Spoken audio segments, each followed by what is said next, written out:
just before we get into everything that we're going to get into today, can I just say my world is collapsing right now? Oh, I think it's the week. I think it's the week of collapse. I feel like it's all too much. So my wife's away at the moment. Honestly, if it wasn't illegal, I'd throw my kids across the room right now. Can I just say your face, because no one else can see this, but Tommy's face looks like everything is collapsing and he wants to chuck something across the living room. Like just everything. I can't explain it, because if I tell you one thing, you're like, bruh, that's just what being a dad is. And it's part of life. A little bit more patient. Okay, so coming back from school, oh, can I have a snack? Well, yeah, have a little snack, because I'm going to do your dinner soon, so I don't need to have that and then not eat your dinner. Oh, yeah, hula hoops. Hula hoops aren't a snack. Hula hoops is fine. All right, have hula hoops. Then when it comes to dinner, I'm not hungry. I went, well, that's exactly why I said it. And he goes, and I went, do you want to come out of those clothes and put on your comfy clothes? Because Milo this is Logan, by the way, the younger one is 5. Yeah. Milo's 9. He finishes a little bit later. So I had to go back to the school to get him, leaving him here with my mum. So I'm coordinating to get my mum round today. Also, because I know we're recording a podcast now at 5 p.m. Yeah. My mum's in the other room now with them. And I'm like, honestly, this podcast now, I'm using it like it's a bunker, like there's a war. It's also a bit of therapy for you, it sounds like. Oh, I was like, and I've been trying to get online for 5. As you know, I'm 5 minutes late. Yep. But then I'm going and go, well, and Milo suddenly goes, I've eaten too much, I feel sick. I went, well, you've got homework to do. And that's his way of, he's preempting it because he knows he's got to have his homework done by the time I come out. And he's going, oh, I feel a bit sick. I went, you can be as sick as you like. Your homework's got to be done for tomorrow. So I said, I'll let you deal with it however you want to deal with it. He goes, well, can I watch the rest of this program? I went, yeah. I said, 15 minutes. He goes, well, there's 18 minutes left. Now, what do I do? I said, no. Go on. Yeah, no, actually, no, wait. Sach, what would you do? I said, 5:15, he's got to come off and start his work. No, just for being cheeky. Just for being cheeky, I'd say, well, that 15's gone down to 10. Oh. Wow. So Sach wants to take it on head on. Because you have to remind that Tommy needs to record a podcast and you don't want a tantrum happening here because you need this plain sailing. So I would verge on the side of, you know what, watch the 18, but then I want your best. I want your best 32 minutes of homework. Now that's another issue, Kedge, because in general, what we're saying, and his school reports everything, is he's a coaster. He's a drifter. He's a blagger, and he thinks he can wing everything. I'm like, oh no, he's me. He's me. He thinks he can just blag his way through it. So that's an issue. And I said to him, so what I did was, I went, no, you have to miss the last 3 minutes. Oh. And then I looked up, and my dad just turned up to back my mum up. Yeah. And they both looked at me like, what are you doing? Did you just say and that? I went, I wouldn't have done that. I would have gone, you either go, no, you're not watching any of it and you cut it, or you're going to give him that extra 3. Then I did. I looked at my mum and dad, who just looked like, what have we raised here? What are you doing arguing over 3 minutes? Oh, wow. Yeah, but that's grandparents' job as well, don't forget. I said, watch it, fine, right? Because he's watching Puss in Boots, which he loves. And then Logan loves like Horrid Henry or whatever. So I said, and Logan, when he finishes, you can switch to that. And he let him have his extra 3 minutes. So it's just, I don't know. This podcast could get interrupted at any moment. There you go. Okay. There you go. There's interruption right there. Logs, come here. That's so weird. Just say hello to Kedge and Sach now. Because I was just talking about how lovely you are. Come here. Come and say hello to everyone. Say hi. Hi. Yeah. Hi, Logan. How are you? Oh, his head's in. There you go. Right. There goes. They can't see you. Right? So is everything all right? Because I was just telling them how brilliant you've been today. Have you had all your dinner now? Almost. Okay. Are you watching Horrid Henry? No, Milo's 10. Oh, of course. What does Milo like watching? Tell him. He likes watching. What's it called? Puss in Boots. Yeah. Puss in Boots. Well, I mean. Puss in Boots. Yeah, there you go. It's just a cat who walks around in boots, isn't it? It's not very interesting, is it? No. What do you prefer? Horrid Henry and Peter Rabbit, don't you? No, just Peter Rabbit. Okay, cool. Yeah. You get out of here. Thanks a lot. Okay, Bye. I'll be in here the whole time, so you can go. Can you close that door behind you? You're going to take the... Okay, there's a penguin on Mummy's desk, and you want to take that? Of course you do. Are you? But I thought you were full up from your chicken and rice. All we need now, Sach, is his dad and mum, and then we've got the full house bingo. I'll shout bingo. Look at Tommy's face. Look at Tommy's face. And I'll be honest, rubbing his head. He's rubbing his head. When Tommy's rubbing his head, you know it's serious. There's a problem. I put on my nice parenting voice, like you do in public. Yeah. Because you lot are there. Yeah. But if you want it, I'll go, I'd be like, what are you doing? No, we've seen you. We've seen that. Anyway, shall we? Now that everyone knows what everyone's going through in their days, and that's the world. That's the world right now. But aside from that, we're still here to whack something together. Yeah, and do we mention the fact that we're not going to be here next week now, or should we do that at the end of the podcast? We can do it at the end. That's not important. Let's talk about. Let's celebrate that we are here today, and we've got so many things to talk about. Yes. Like, I think we've got to. Well, what's been going on? I'll be honest with you. I think I can talk. I could probably go on like you with regards to work and everything. But look, let's not bring that into the arena here. I think the thing that we need to bring into the arena, as Sach kind of mentioned, because Sach has been feeling a little bit under the weather the last couple of days as well, and he called a sickie at work. So again, that's added to my stress. But the thing is, it's like Sach. No, it has. So no. But look, you know me. I'm not one to pull sickies ever. No, I'm joking. Until it's really bad. Yeah. Do you know what? Like this, and I'm not even saying it. Since obviously I've had the accident, my recovery's been going well. But this week it feels like I've just gone back to day one again. Right. And then there's this added thing of monkeypox flying around all of a sudden in the UK.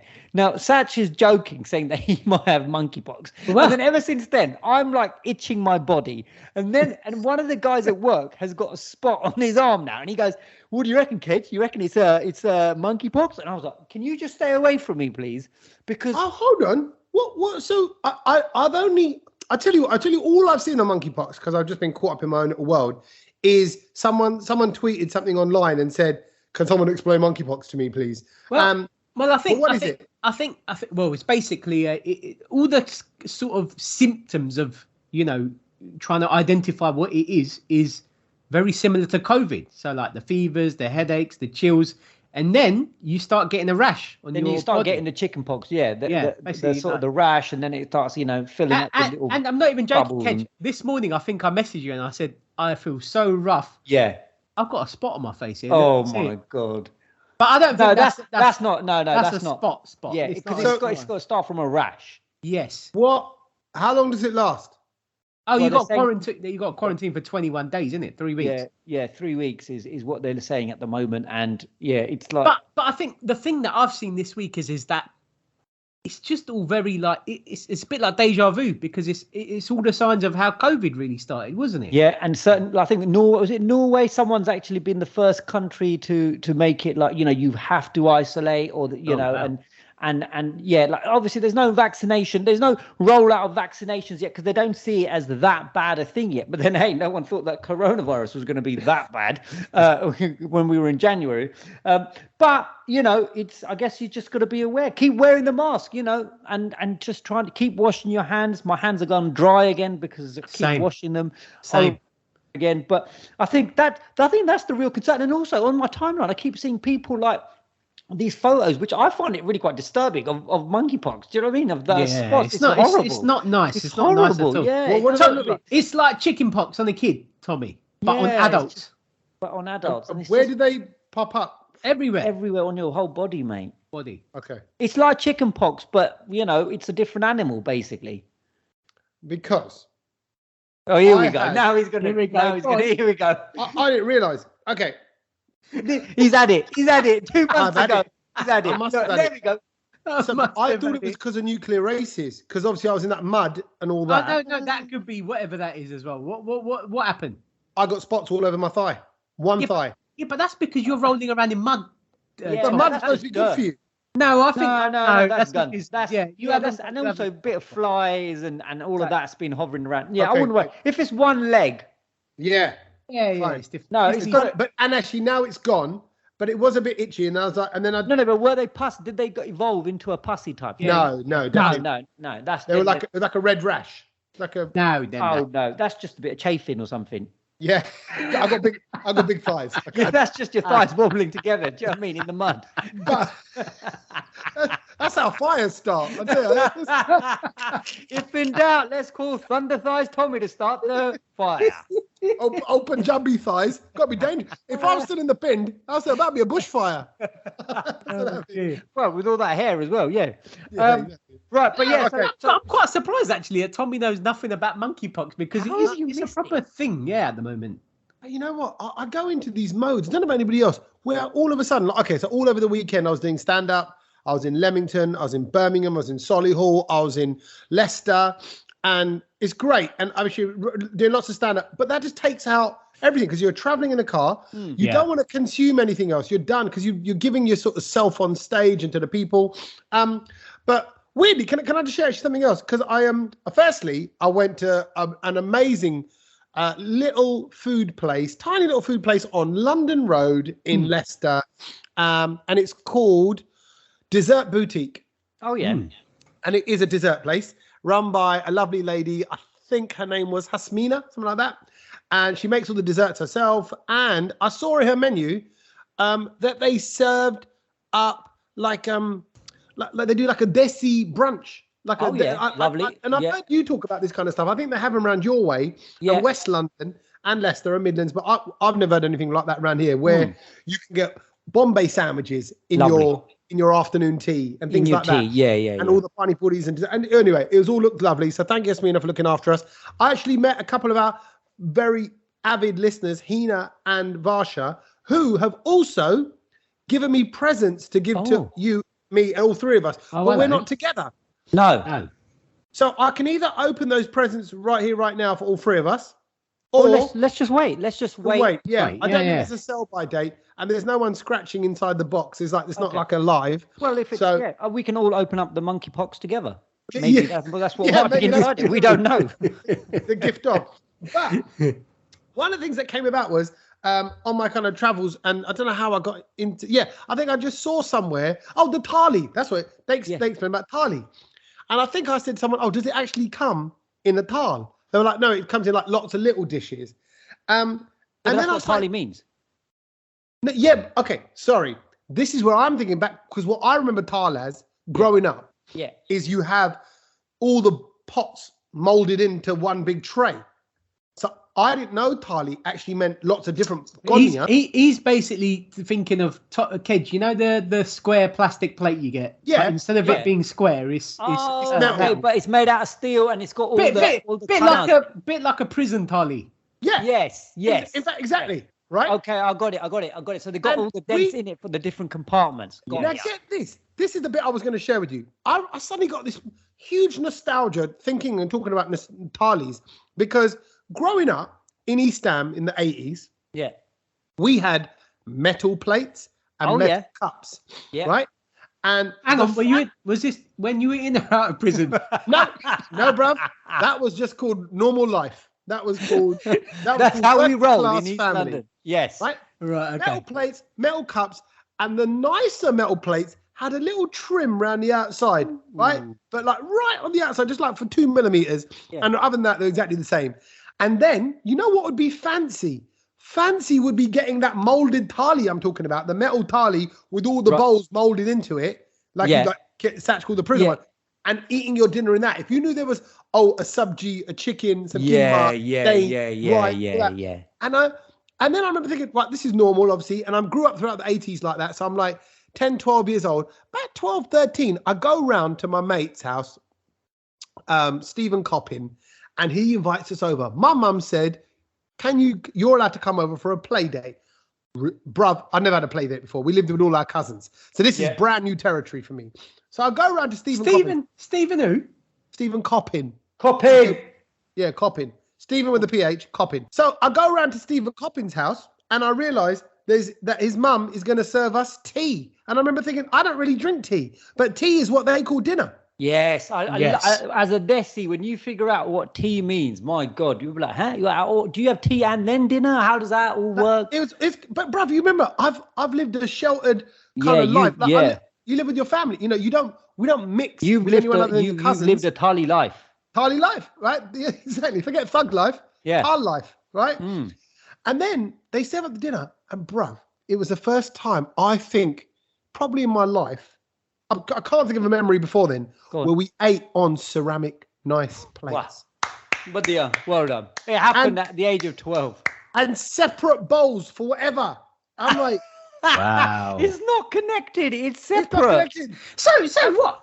So all of your childhood, you were eating off those flipping metal plates. Prison plates. But did none of your family members, like when you went around your uncle's aunt, no one?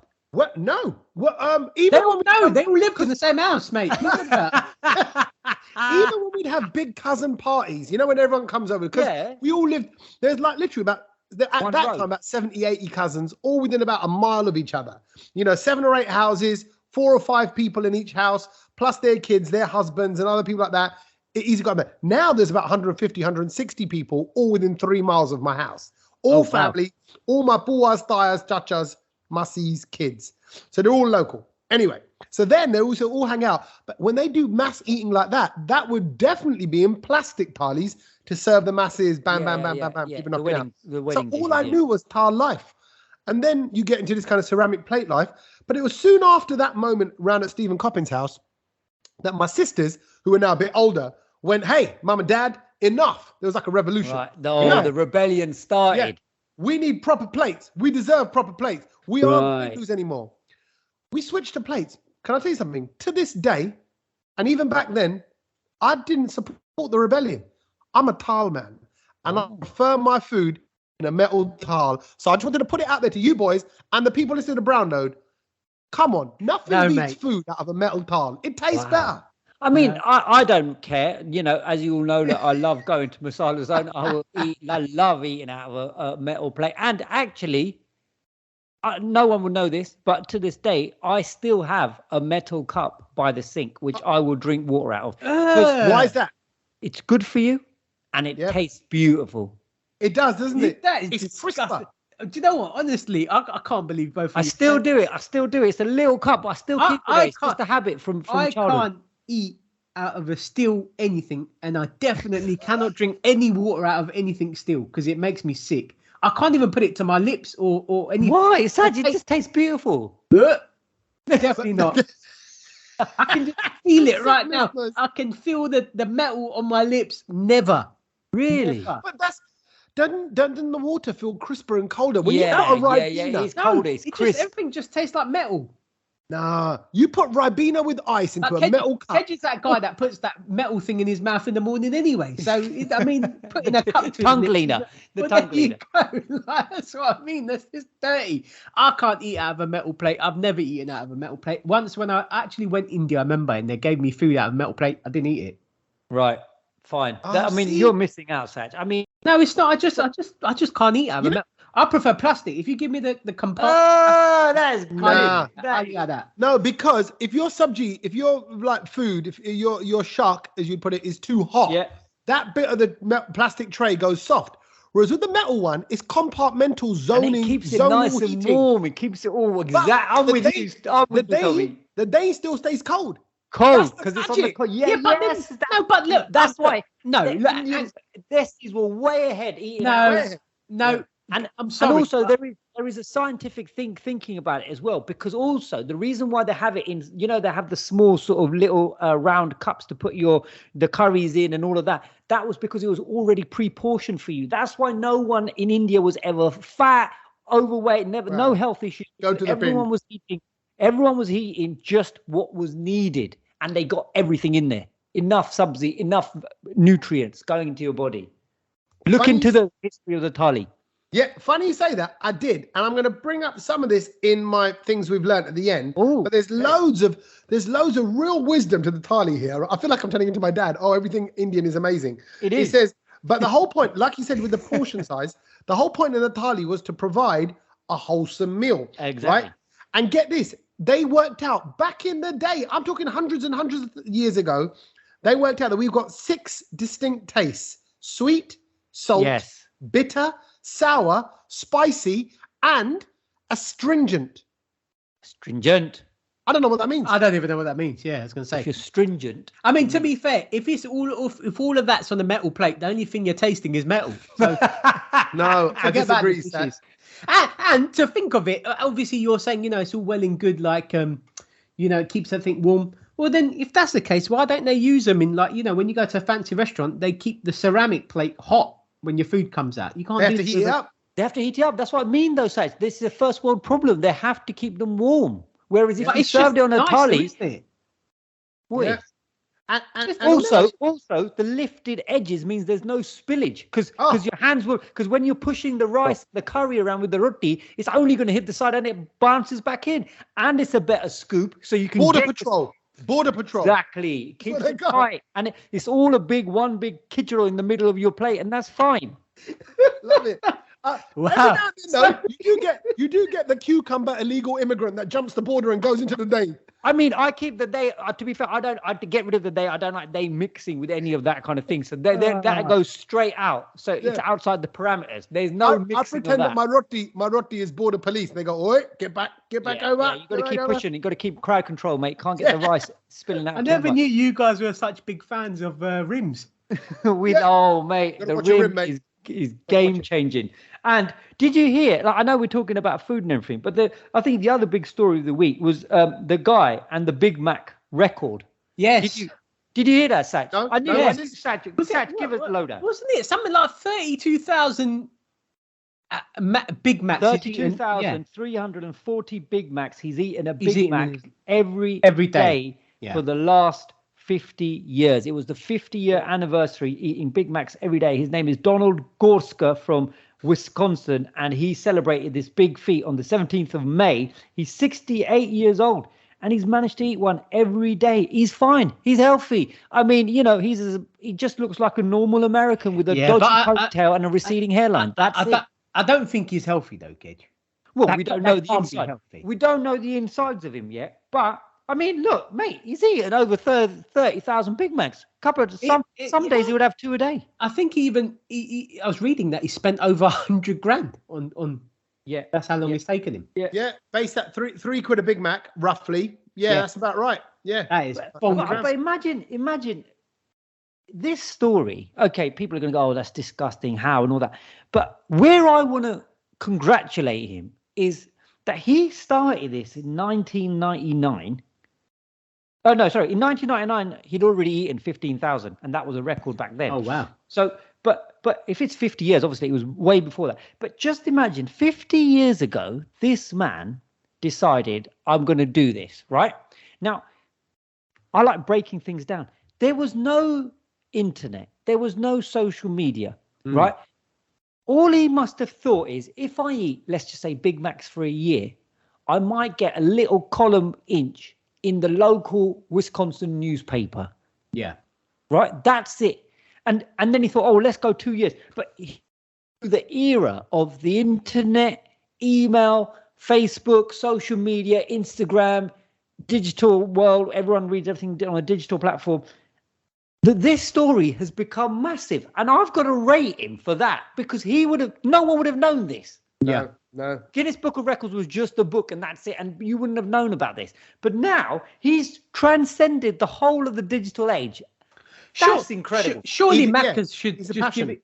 Surely Macca's should just give it to him for free now. Of course they should. But look, I looked at this now. The average Big Mac, obviously it must vary slightly from country to country, 540 calories, of which 43% is salt. 29 grams of fat in it, which is about half of your daily allowance. So far, actually, that's actually okay. But then if you continue the maths, it says here, if you ate a Big Mac every day for a year, you'd accrue just under 200,000 calories a year. So you're picking up, what's that? 540 calories a day, every day. That works out about 200,000 calories a year. That's a lot. It's still less than the recommended allowance. Yeah. Yeah, so but you can't what else he eats. Yeah, you can't just be smashing one Big Mac and that's it. You'd get sick of it though, surely. You'd after like you're like, I don't know. I mean, you know. Oh, here we go. Satch he's thinking about attempting. No, look, I don't eat a Big Mac, but I'm just thinking, if there was one food that you could probably eat once every day for 50 years, what would that food be? God, it's quite a commitment, isn't it? It would have to see, because he's going to the Big Mac like it's a sandwich, like he's just treating it like probably like, so it's not like, oh, could you eat 15 lamb chops? No, right? So, no, but you could have a kebab every day, couldn't you? No, I don't think I could. Yeah, kebab is a lot more significant than a Big Mac. Big Mac. Could I eat could I eat a chicken burger? Could I eat a KFC chicken burger every day? I reckon so. I don't think there's anything bad about that. How long do you think you could do that for? Bruv, this afternoon, on my own, I was watching videos of Korean fried chicken, which is honestly, crispy. I was watching it like it was pornographic material. I was watching it like, I hope no one else can see me right now. And I hope my wife doesn't know how much this is exciting me in my heart. And the guy was biting it in this video, and the crunch of the outside, it went on for 20 minutes. And I was like, oh my God, that looks amazing. And it was in chicken thighs, which are more tender. So I think that in a bun, I can commit to that for 50 years. I'd commit. I think I could eat a falafel, a proper one. None of this stuff that you get on the streets, on the high street. A proper falafel sandwich, I could eat every day. Yeah, see, I was thinking probably the same. Either falafel or maybe like a small chicken shawarma. Do you know the little wraps you get? Yeah. I think I could probably eat that. But, see, I'll be honest, I'm not just saying it because you said, but I love falafel. I love it with hummus and tahini, salad, toasted little wrap. Lovely. Honest, I mean, that's basically like a sarnie every day. Well, you mentioned sarnie, and someone would have thought that we've planned this, but it's National Sandwich Week this week. And I have got the results because they're in for UK's favourite sarnie. Can we guess? Go on, have a guess first. Go on then. I thought you said, what about baguettes? No. Good point. No, I was like, well, I mean, let's just guess. What do you reckon is the most cheese and ham? Cheese and ham is what you're going for. Very common sandwich. It's not cheese and ham, no. Okay. Tommy, go on. So this is what the nation's You're favourite. close. You're close, though. Oh, then I think I know, because you said that. Hold on a minute. I'm not going to commit this. I'm just discussing the answer. Okay. Right? Plowman's might be up there, or plow persons, as it's now known. That's the one. That's the one. It. That is the one. Only because of what you said, but it's not the best sandwich. Oh, no. I think it is up there. It's a good sandwich. You couldn't eat it every day. Apparently, some versions of the Ploughman's has egg in it. I've never had a Ploughman's with egg in it. Have you? Some have meat in it as well, don't they? Like the original Ploughman's have some sort of ham. No, that's a club sandwich has egg in it. Egg, bacon, chicken, tomato, lettuce, mayonnaise, toasted. By the way, did you say ham and cheese, Sach? Yeah, that was second. That was second in the vote, and then it's followed by plain cheese and roast chicken salad. I tell you what, disgusting. Sorry, chicken and cheese just slow down. Well, that needs to be done. Hold a minute. You're stirring up all these emotions when you do this talk, and I haven't got time to. So let me just break it down a little bit. Let's just talk about ham and cheese for a minute. My mouth just filled with water. Oh, look at it. We can't even speak. I love a sandwich. At university, I was known as Tommy Sandwich Sandu because I used to make a sandwich. Oh, not Tommy while I was Sandu. making my dinner. So my dinner would be cooking away, chicken and rice, but I'd have a triple-decker sandwich while I'm waiting. Just to keep me. What's the point of that? That doesn't make sense. It's a mousse bouche. It opens up your appetite. See. Yeah. Little chaser. So little canape. Okay. With the cheese and ham sandwich, I like that with a little bit of mustard and a little bit of mayo and a little bit of black pepper. Oh my God! And if you toast that, cheese, ham, that is great. Do you? Obviously, I know you can. Do you eat ham? Nah. You don't. Yeah, you don't eat. So you don't eat no pork, no beef. So you only eat chicken. What about lamb, fish? And over a Ploughman's, you wouldn't prefer the chicken club sandwich without the bacon then? No, I think I'd go for a Ploughman's. Ploughman's is a good one. The Marks and Sparks Ploughman's is a beauty. It's an absolute beauty. The Marks and Sparks falafel wrap is very good. Don't upset me. Why? It's not falafel. It's Marks and Sparks, whatever those veggie balls they make that they stuff in there, and they tell you Ahmad me that is falafel. They're not bad. I think it's okay. No, it's terrible. Oh, sorry. While we're addressing the falafel, what can I just tell you? This is the thing that I was dying to tell you, right? I was at our local Watford fair thing, right? That happens every year. It hasn't happened for a couple of years, but it's a nice sort of thing in a massive park. Loads of different stalls, loads of different types of food. Mela. Right? Yeah, no. It's a mela. It's an absolute. It's a mela for your area, right? And it's brilliant. They've got music, and it's wicked. It's loads of rides for kids, and it's brilliant. And they had some of the food stalls there. There was an Indian thing there, and there was a Greek thing, and then there was the urban falafel, right? And I thought, you know what? They look good. So me and my dad, obviously the connoisseurs and proper, know it all of falafel. We went up there just to have a look, because we can tell normally by the falafel if it's good or not, right? And it looked good. They looked good. The shape was good. The color, the texture looked good. The salad was fresh. No, did you give them size? Good little inspecting of the balls there. Yeah, we had a good look at the balls. We stared at the front. People thought we were weird, but we weren't queue jumping. We were just inspecting. And then give us please. We have two suspicious brown males touching up the falafel balls. Security to the falafel stand, to the urban falafel, please. Urban falafel. We need honestly. So, and then they were offering also a chicken wrap thing as well. And the first red flag for me, because obviously that's how people talk now. The first red flag for me is I then looked for the chili sauce. There was no sign of a dirty chili sauce or any kind of chili sauce. Yet they had a chipotle sauce. Yeah. Right? Oh, no, but that doesn't go with the falafel. Thank you very much. But I thought it's okay. I'm going to excuse it because the falafel is going to be so nice. I won't need it. I won't go there. Anyway, so they either had a falafel. You might as well put burger sauce on the falafel. Well, exactly. Which is what probably Marks and Spencer's do and sell it to the army, and no one knows. No, they don't. No. Anyway, let me tell you, I bet it's not even tahini that they're putting in it. But anyway, so they do a falafel box, salad box, or they do a wrap. And I thought, I didn't want the wrap. I didn't want the mess. I thought I'll just go for the box because I didn't want the roti. Just a nice bit of healthy salad. They had all the good bits of salad in there as well. They even had the mint and coriander on top to sprinkle. I thought, these guys know what they're doing. Then the next key I was waiting for is, are they going to speak any bit of Arabic? Because normally if they say shukran, it means legit. They know what they're doing. Right. Yeah. But there was no Arabic happening. And actually, he said to the lady in front of me, thank you so much. Ciao. And I thought, great. We've got an Italian making falafel here. We're in trouble. So then that's out of order, by the way. Anyone can make anything nowadays, Kedge. Yeah, I agree.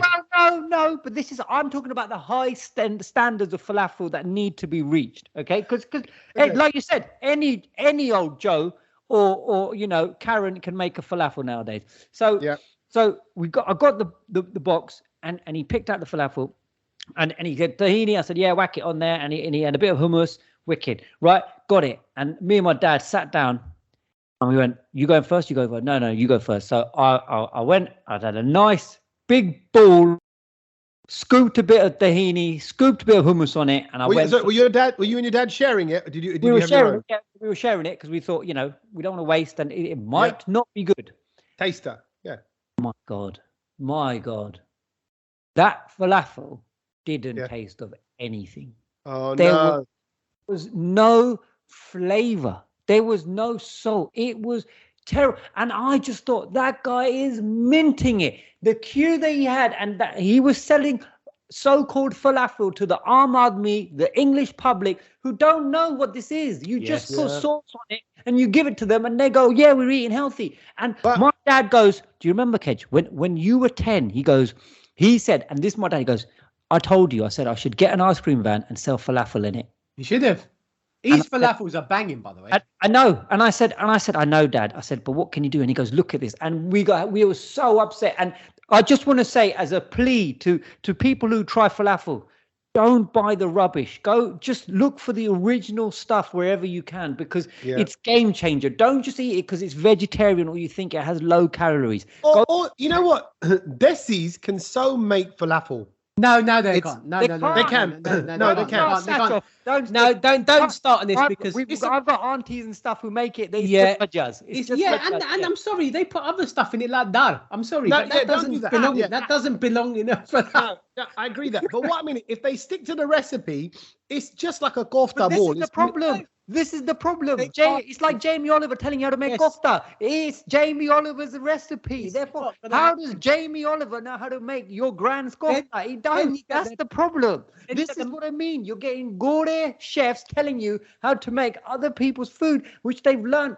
No, but they've researched it. No, they haven't. And also, they all want to put a twist on it, so then they can make it their thing. So then they go, well, the other day I was watching some Indian fella on Instagram, and he was making an Indian dish of what was it? I think it was like, I don't know what it was. It was like Italy sambar or something. But in the sambar, because he wanted to make it healthy, he put quinoa in it. Lalu, no, mate. Quinoa, you don't put quinoa in Italy sambar. Don't do this to me. Sorry, I've got passionate and I'm shouting. No. Yeah, I mean, that's arrestable. If someone does that, they need to be in prison. Exactly. But what I mean is, everyone's an influencer. So, you know what? If he wants to put his banging in his, sag paneer, he will do it. Goes, I'm different, innit? It's good for your gut. And then everyone believes him. You look at Baba Ganoush, Desi's can. What I mean is, we cook with LBG. No, they can't. No, they can't. That is bang and burta. It's different, bro. But what I mean is, it's just adapting your game. It's like you can do, you do one day international. Can you do T20? Yeah, I got a slightly adapted game. No, yeah. but that's the reason why people struggle is because it's difficult to adapt. Anyway, we've been talking about sandwiches for too long. Give me some good news. Give me something to cheer about. Speaking of good news, and there is something to cheer about, because when I saw this, I was like, oh, I'm glad this happened to someone in the UK, and it's all about the Euro Millions. Obviously, we all kind of give it a little cheeky lottery flutter every now and again. Yeah, we always kind of put in the group, we're like, oh, it's a big one this week, make sure you get the ticket. Only when it's over 100 million, though. Yeah, of course. Otherwise, it's not worth it. Of course. No, I mean, I don't want 30 mil, but I'll take 150. No, we don't know who wants 30. Who wants 30? Yeah, no. So anyway, a couple of weeks ago, it was probably 2 weeks ago. Joe and Jess Thwaite from Gloucestershire won the biggest lottery jackpot in the UK, 184 million. Incredible.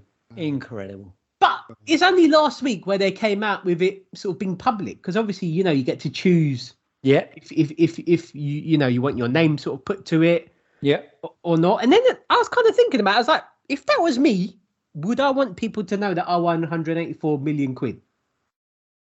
So you're saying, would you go out in the papers? Say if you won that money, you had the ticket, you won that money, would you go out in the papers? See, it'd be okay. Two things. Instantly, I'm saying yeah. Okay. Oh wow, Kedge, I would have definitely said. I thought you would have said no. I don't care. People will care though that you're going to have so many people turning up. Yes. Harassing, knocking on your door. Yes. I don't. Do you reckon people would though? What about security risk as well? Now all of a sudden everyone knows you're worth that. What if they kidnapped you? But I don't know. Maybe I'm not thinking about that. But I don't think Kedge-napped. You got Kedge-napped. No, but I don't think I would absolutely love it, and I would share it, and I would and let's party. No. I think the sharing part is different. I'm not talking about that. I'm just say, for example, you've won it, and you tell. Well, why would you guys not want to? But listen, I'm saying if you've won it, and you tell like your nearest and dearest, all your mates. Say if like one of us won it, and we told each other. That's fine. Like but you start telling Desi, everyone's going to know. That's going to be in the Gujarat Samachar before you know it. No, I don't think so. I don't think it will be. Because what? So you're telling me, Kedge, if I won it and I told you, you'd go around and tell people? No, not necessarily me. But who else would it be? Who else would it be? I'm telling you. No, but you don't understand. There would be people who would, as they say, party out. No, I don't think there would be, because I only have a close set of mates that I don't think would do that. And if it was one of my mates had done it, I don't think I would say it about them either. But I might accidentally at work, if they go, oh, Sach is not doing any shifts anymore. And I'm like, oh, yeah, he won the lottery last week, didn't he? Oh! so you're the auntie. I would say. So you're the auntie, basically. It might just come out, innit? Oh, yeah, well, he's won the lottery, innit? So basically, I need to write a memo if I ever win it, not to tell Kedge. Tommy, you're cool though. Or he won't grass you up like directly. He'll go, oh, Sach isn't turned up for a shift today. Gonna go. I know he was going to the Bugatti garage, but I don't know. I don't think anything's changed in his life. I just thought, look, I wouldn't mind my mates and family and stuff knowing, but I wouldn't want it in the paper. I don't know. I quite like the glory of it in the paper. Yeah, I think if you were going to tell people, you'd have to then quickly move. You know what it is? And go get yourself some sort of security seclusion. Yeah, but you would. Yeah. Like you would have time. I just want to hold a big check that's bigger than me. I've never done that. That's all I want to do. I'll get you a big check and put a tenner on it, Kedge. You probably could have won that the Watford fate thing that you were at last week. I just want to be in the paper holding a big check. That's all I want to do, and just wallop someone on the head with it. I just think it looks brilliant. The big check is reminds me of my childhood so much, and I just think, how do you get a big check like that? Yeah, taking it down the bank. Kedge is that guy. But in all honesty, I was thinking about it. So I was like, if there was one person, Kedge, I didn't think you'd be that guy. That'd be really people to know. Yeah. No, but I was thinking about it, I don't think Tommy would be that guy either. No, I think Tommy's a bit low key like that too. Yeah, but then equally, I wouldn't want Tommy would be at the other end holding the check with me. Yeah, no, you're right. We'll be both going, yes, mate. Yeah, let's go away. But you're right. Because people will come out of the blue. People could come knocking on your door. People could know your family. But then you think, I don't want to live a lie then for the rest of my life. Yeah, you got to. No, but I don't. Look, I don't think it is. Look, it's got to be obvious, Sach, that all of a sudden you're wearing a Balenciaga belt, which is worth $3,000 with all these diamonds hanging down your backside. No, I don't think Sach would do that though. I would never buy anything like that. However much money. No, but you did that already when it's fake. So I mean, I know that's your thing. It's not my. I don't think it would be. I think it'd be so low key. Only people that know, and that's it. Yeah. Okay. But then it'd be by your holidays. Every day. Oh, you going away? Where you going? Oh yeah, we're just gonna pop to Hawaii for the weekend. Oh, lovely. On a private jet. I saw pictures of you in a private jet. What was that about? You can't post things. So I think you're better off just kind of going, I don't think, I'd tell people, I'd say we won, but I wouldn't say that we were the 180 millionaire people. And I wouldn't whack in the paper. I'd tell people I wouldn't whack in the paper. Yeah. And by the way, go on. How freaky were the numbers? 3, 25, 27, 28, 29. That's a bit fixed. That's why there's only one person that had those, man. It's mad. It's mad. Anyway, talking of winning the lottery, to a man who was not about material wealth and actually was all about peace and love. I went and watched The Father and the Assassin, and it's about the father of India, that being Gandhi, and the assassin, the man who killed him, who is Nathuram Godse. Yeah, right. The original Nathuram. Huh? The original Nathuram. The original Miyadi Nata original man. No, he's the original Nathuram Godse. And it's a play. It's on in the South Bank right now. It's been on for a few weeks. Can I say straight up off the bat, it's brilliant. It's a brilliant play. It's because I'm not hardcore into history or things like that, or even hardcore into the history of Gandhi and all that. But I do like epic stories. And epics and the way things are put together. And this is put together from the perspective of the assassin. And get your head around this. It's done with humor. It's done with quite a bit of funny.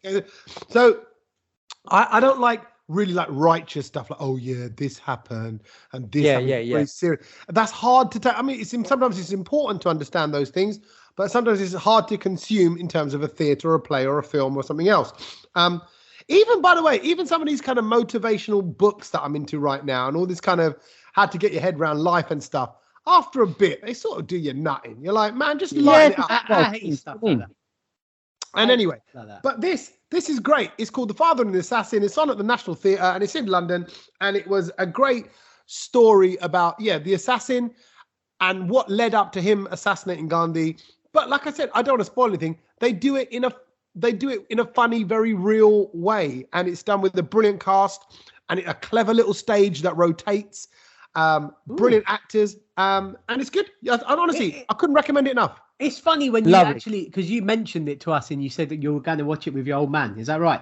And that's right. The Father and the Assassin. Yeah. And I was like, well, I actually don't know who killed Gandhi. No, I didn't. I had to Google it. Remember, we were chatting between us, and I was like, I'm going to jump on Google and work out who it was because I don't know the guy's name.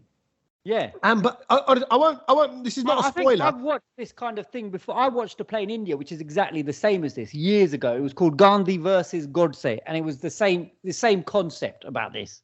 Oh, right. And what did they in India? You watched it in India? Yeah. I watched a play in India, front row seats. It's brilliant. Were you the only person there? Play in India. No, it was rammed. Are you sure it was a play and not the actual thing? No, I wasn't there for his assassination. I didn't have front row tickets for that.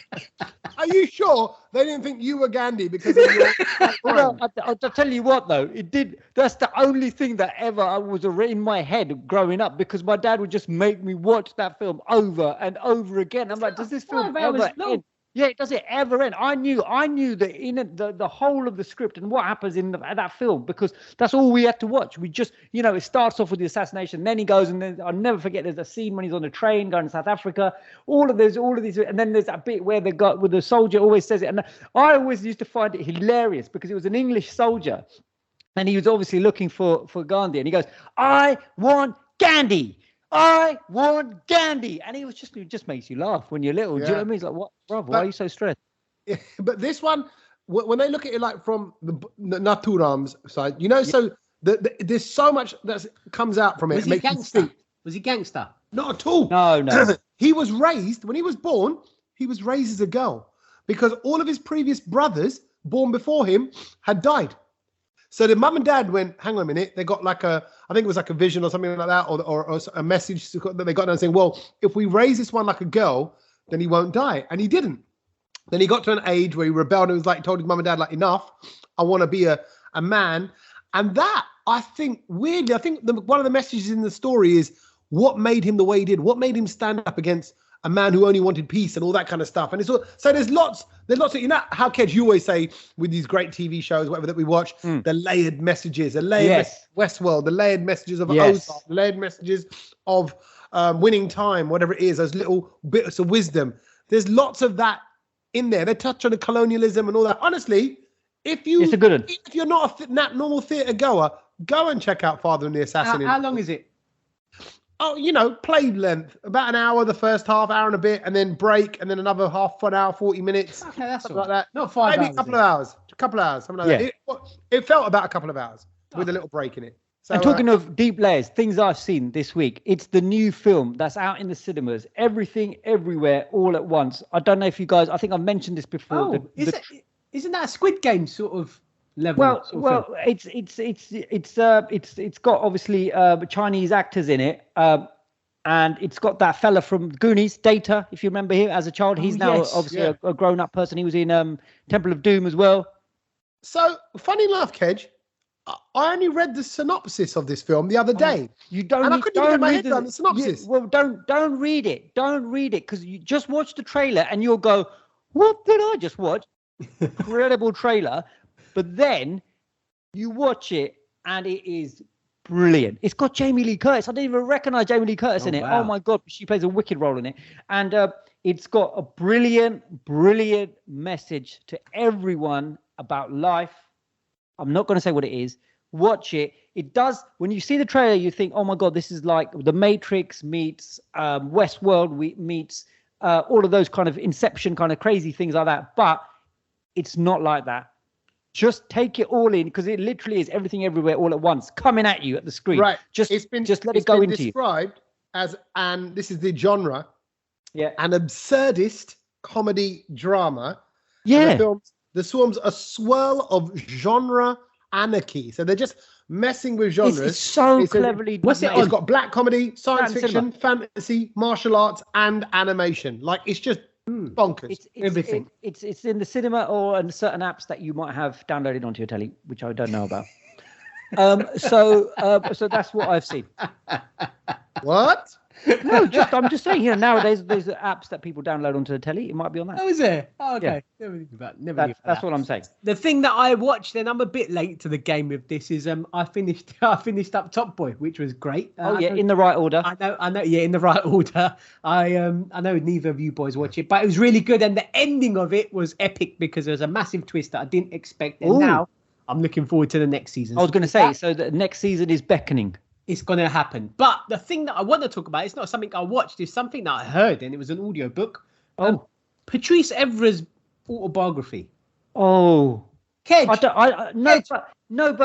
I'm a little bit upset at the moment with Patrice Evra. I think if there's one person that needs to listen to it, is you. Because because you would love it. It talks about how, you know, he's the perfect, like, because we kind of know how he is from his social media, but the stuff he talks about, like where, you know, there were sort of big things in his life, like about the racism thing, where there was like they were in trouble at the World Cup and he was a captain and all that hoo-ha that happened. But I think you would appreciate how much of a good leader this guy is. Yeah, he's a leader. I love it.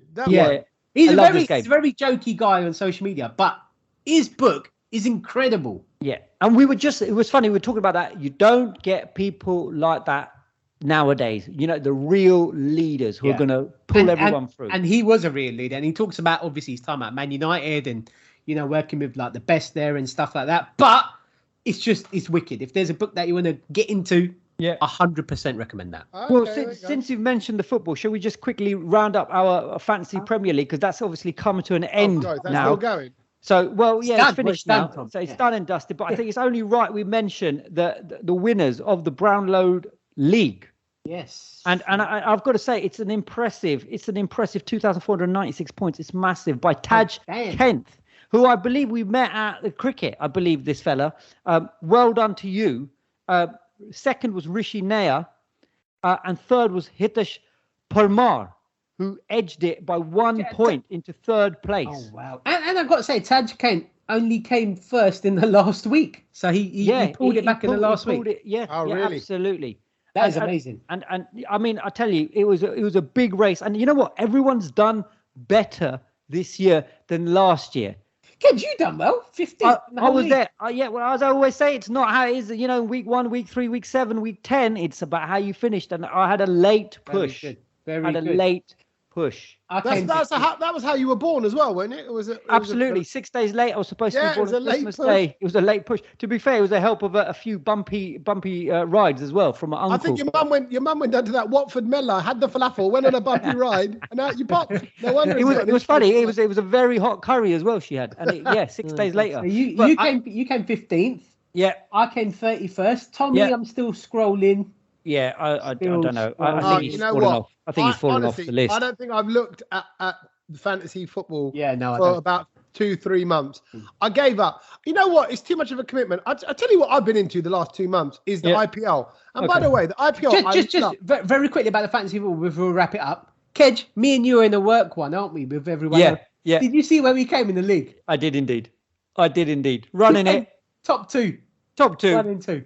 See, you think that makes you cool. It doesn't. It really does. Everyone else at work is probably the banter levels. Yeah, it's brilliant. It's brilliant. Because all of a sudden it's kudos. You're like, wow, he knows. It's not kudos. See, it's kudos in your head. For everyone else, it's stupid dos.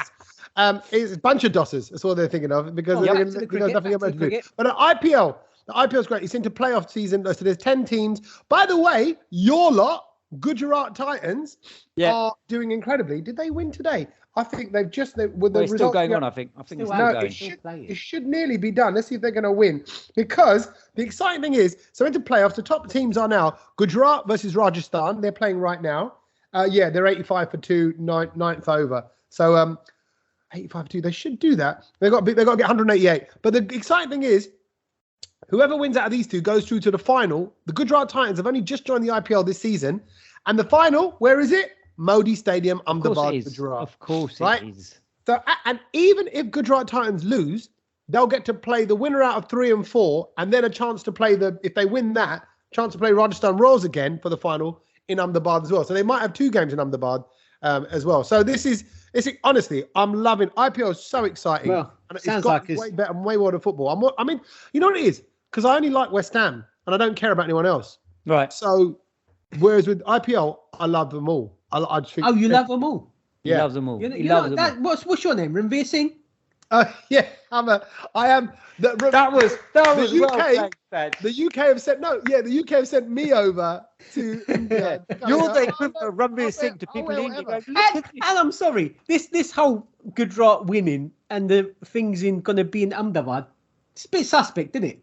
No, it's not. It's not. Oh, come on. They played amazingly. Hardik Pandya is amazing. He's been a brilliant captain. Honestly, I said this to you after 1 or 2 games in the season. I was like, boys, keep an eye on Gujarat Titans. It's your teams, your boys, your team, your boys. Punjab are known for being the sloggers. Rajasthan Royals and RCB are doing all right. So RCB's in there as position 4. But anyway, it'll all be done by this time next week. Right. Yes, so things we learned. What we learned. Shall I go first? Go for it. Quick and easy one. Go on then. I thought it was quite interesting. Here we go. So the thing I've learnt this week is the average 4-year-old laughs 300 times a day. But the average 40-year-old laughs just 4 times a day. Oh, no. How sad is that? How sad and is that? both of you are over 40. I don't even think you laugh that many times a day. So 4's too many. I tell you what, being on the brown road makes me make up for the whole week. I think the amount of time I laugh. I was just thinking about it. I was just like, what? So the older you get, the more grumpy you are. I think that's what happens, though, isn't it? Because there's nothing that makes you laugh. You just become sort of cynical. Well, I don't know about that, mate. Well, I think you got to find the laughter. Yeah, you got to find the laughter. You got to stay young in your heart and in your mind. That's why I think silly humor still works. Yes. I love it when people fall over. Oh my God, I find it so funny. You know, like when just the stupidest of things, the inner child humor in me. It's just, it's always the silliest of things that make you absolutely crack up. Yeah, Get back to that. And I don't really think that thing kind of goes with us because we laugh more than 4 times a day. And even if we're in a quite bad situation, we still probably laugh at it. Yep, got to laugh your way through it. Got to laugh your way through it. So yeah, that's what I learnt this week. Right. Well, I'll move on to the fact that obviously we record the podcast on a Tuesday, and you might be thinking about your dinner plans on a Tuesday, and you might go, oh, you know what? I fancy a Chinese takeaway, but the Chinese takeaway is going to be closed on a Tuesday. Did you know why Chinese takeaways are all closed on a Tuesday? Chinese takeaway? No. No, I don't. Why Tuesday? No. Is that their day of rest? It's a Monday, isn't it? This goes back to apparently back in the day in China. And what they used to do is that a lot of Chinese people always arranged to meet each other on a Tuesday. So they saw it as a day off and they would catch up and they would make plans to meet on a Tuesday. So this is why that way of life has now come over to England. And that's why Chinese takeaways are closed on a Tuesday. So bear that in mind next time you fancy a spring roll. Lovely. I never knew that. That's excellent. Right. Love that. Solid fact. Mine carries on from the Thali fact from before. Yeah. Which is, you touched upon it because you said, there's proper wisdom behind the Thali, right? So, yes, each of those bowls were designed to be a balanced meal and it appeals to the flavors, but every Thali, proper Thali, has pickles and chutneys for 2 reasons. Oh, yeah. One, obviously, to add flavor. Yeah. But spicy chutneys, spicy chutneys add a bit more hit to the milder dishes, and sweet chutneys spice up the kind of less, the more spicy dishes. But they also, these chutneys and pickles, help digestion. So your humble little bajad on the side, that humble little bit of coriander, mint chutney, whatever, that's not just there for a bit of, something to dip in, or something, it's not a ketchup, it's not a barbecue sauce, it's not a chipotle, right? Exactly. It's for a scientific reason. And gets that engine going. There's all these natural palate cleansers. So, you have like the cabbage salad in Uttar Pradesh. They got the kachumba and the kachumba. All this. All I'm saying is you need a lot of cleansing after you eat a thali, mate. All of that. But look at this. Look at how far ahead we are, right? Go on. They put those palate cleansers on there, like I just said. Palate cleansers help diners experience the flavors better and also negate, that means avoid the reason to drink water, which impedes your digestion. Yes, it does. So drinking water when you eat isn't a good thing, but having these little cabbage salad, cucumber bits, kachumba things and all this, that's the way to go. I tell you, we're ahead of our time. Thalis are leading the way. Thalis show us how clever we how we are. Love it. Speaking of looking forward, we are not here next week. Is that right?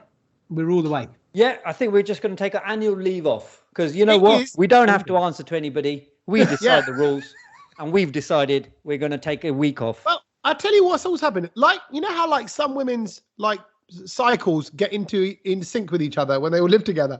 We've somehow all booked a holiday next week without even comparing with each other. It's not holiday for me, but yeah, you two on holiday. Well, kind of. We're gonna. Where are you, Sach? I'm in Italy. You're DJing? Working, yes. Yeah, but that's a holiday. That's a jolly. It's not a holiday. Same thing. It's really not a holiday. Ked, you're away as well, aren't you? Yeah, I'm away with the fam in Marrakesh. It's a holiday. Oh, yeah, one of them ones. With all the boys. Yeah, with all the boys in Marrakesh. No, don't contact me. I'm not available. It's out of office. Oh. What? Look out for those pictures, not with all over the Instagram. No, exactly. And I'm in Turkey with the family and my mum and dad and aunts and uncles and things like that. So enjoy. So we're just going to it's our first proper week off ever. We've always put a podcast out. So in 3 years, 3.5 years, whatever it's been, this is our first one. So I think we're allowed one. So thank you, boys. Enjoy your week off. And Tahina and Varsha will open up those presents when we're together in 2 weeks' time. But until then, enjoy your break, boys. Enjoy sunny Italy. Laters, have a good one. Enjoy Marrakesh. Laters, boys. Bye. Laters.